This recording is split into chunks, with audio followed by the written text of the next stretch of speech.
Bricks and Minifigs is your one-stop shop for all things LEGO. Hit the link below to find a store near you. My name is Erik Mattson, and this is Good Grief. Happy to share it with you. I love the name right off the bat. This is, like a lot of your builds that we've covered over the years, very large scale. So what is the size of this thing here? It's about 7 feet wide. It's about, 7 feet tall? And then this is only the first half. Okay.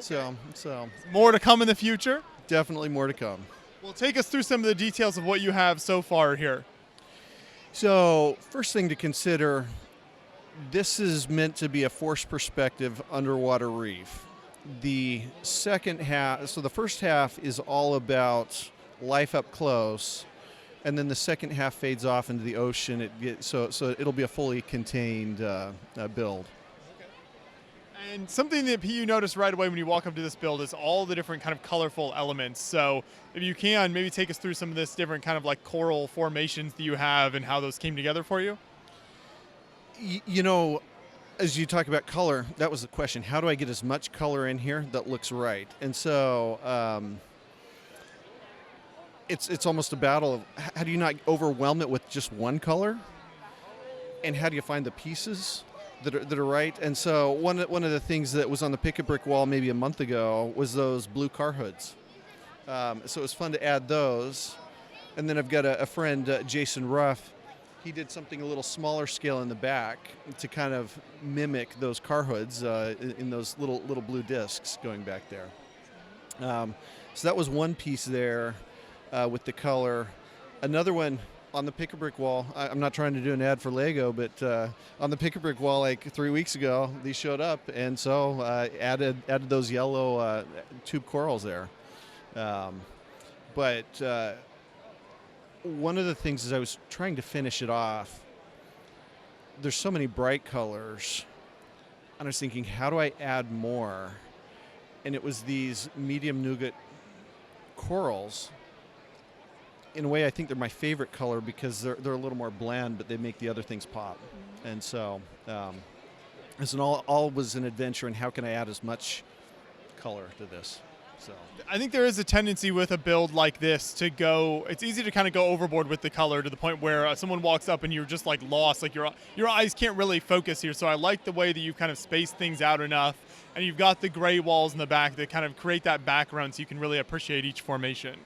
You're exactly right. You know, when you look at something, your eye needs a place to rest. And doing that with the white sand and the black rock was an important element. If you're under the water, sometimes you can't even see the rock because the coral's so thick. But I think having a little bit of that black or that gray to balance things helps. And what elements did you use to create these formations here? Because I see kind of different colors, but kind of similar build style with some of those. So these all have flex tubing with Travis bricks on them, and then just the one-by-one plates. Yep. So you're just able to use that flex tube to create some of those kind of cool formations there. Exactly. Another one that caught my eye is these down here. So what are those green pieces on the outside of the plant type stuff there? Those are like the Wolverine claws in green. And, you know, I was playing around trying to figure out how do I get more life down below, and really happy with how those turned out. And once again, it's kind of like you get them going in different directions. They're almost looking like the water's kind of moving them gently. Absolutely. You know, you don't want anything looking too all one direction or too sterile, so. Another interesting kind of coral that you have here is the ones with the yellow leaves. So what pieces did you use to make those formations? So those fan corals, I noticed it. I'd seen a picture looking up, and they have like a red viney look on the bottom, and then this orange on top. And so those are just your one by plate in red with leaves on top. What's interesting here is it looks like this one, it just has like the one hinge connection to the rock, and that's kind of what's holding it all in place. This whole thing is so fragile, and as I build stuff, things will drop, break the coral. So I've rebuilt so many of these pieces time and again. So yes, very fragile, but you know that's what I've come to realize with this piece is it's a canvas. itself. Like the life can change. It doesn't have to be in the same place as I reassemble it. Can add new pieces. It's fun to see that element of it. How did you decide to go with the white bricks for the sand versus something like a tan or one of those other types of colors? You know, as I think about the different colors, white gives a little more contrast. There's some of it that's yellowing. You might notice a little bit of that. But I also like the white sand beaches. I mean, you know, what can I say?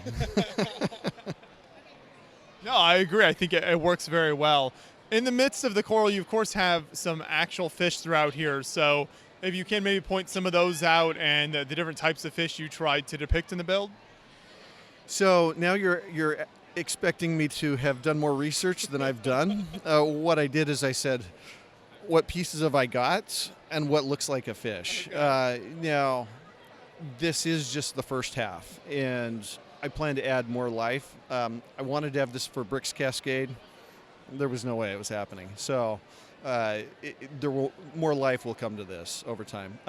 But one of the elements that I really wanted to try and capture with forced perspective is these red fish here getting smaller as they go back in the distance. And with that second half, as the perspective really starts to change, you'll see that. It's also just a really interesting look at building at different scales there, and you have the same example but going from very small to kind of life size in the front. Absolutely. With these tube corals here, we've got smaller tube corals in the back, trying to replicate some of those pieces. And then I've started on the next half, and I've got some of those almost in a micro scale. It's kind of fun. Yeah. So. Now, of course, you have the giant rock formations themselves here, and you're building in all sorts of directions. There's a lot of angles happening here. So when you started on this build, how exactly does that kind of come together for you as you're putting together these large rock formations? So this pillar is partially structural. There's no non-Lego structural elements in this. And I was worried about how do I support the roof, particularly this piece here. And so I knew I needed a kind of a column to support it so it didn't have quite as much of a span.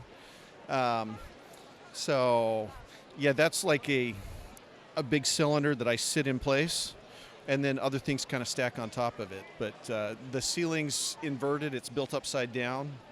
Yeah, a lot of different angles here. That is what's so interesting is when you look at this and realize that you're actually looking at it. It looks like the whole thing was flipped upside down because that's what you did here. So what are the challenges of that type of building when you're not just kind of starting at the ground and going up? Well, I did start at the ground and go up, and I was stressing it, really stressing how do I get the structure solid. And, you know, I thought about putting a rack up there and trying to hang it from the rack. And I think I just got sick, like stressing so much because it was trying to get it all to fit and figure out how then am I going to transport it. But recognizing an arch is the simplest form. You don't have to hang it if you build an arch. And so that's what we did there, is built an arch, and it seems to have worked out. I noticed around here you used a lot of Duplo elements, I think, for kind of the structural box. So how does that kind of incorporate into the overall build? So there's a lot of Duplo just for structure, but I like the look of the Duplo. It gives a little bit cleaner finish, and marrying the Duplo with the system was kind of a fun element. Maybe I'll show a little piece here. But for structure, if I can get this out, maybe I can get it out. Try to work it out of the wall a little bit. Yeah. So this whole piece, it just lifts right up out. Okay. And so there's about 50 different elements or sections in here, and they just kind of sit right on, stack them in, kind of lock them in. And so, yeah, that's what I did with the Duplo wall. And I need the weight of that to counterbalance a little bit of the weight kind of as everything's leaning in. This helps pull it out a little bit. So the weight on the Duplo is important.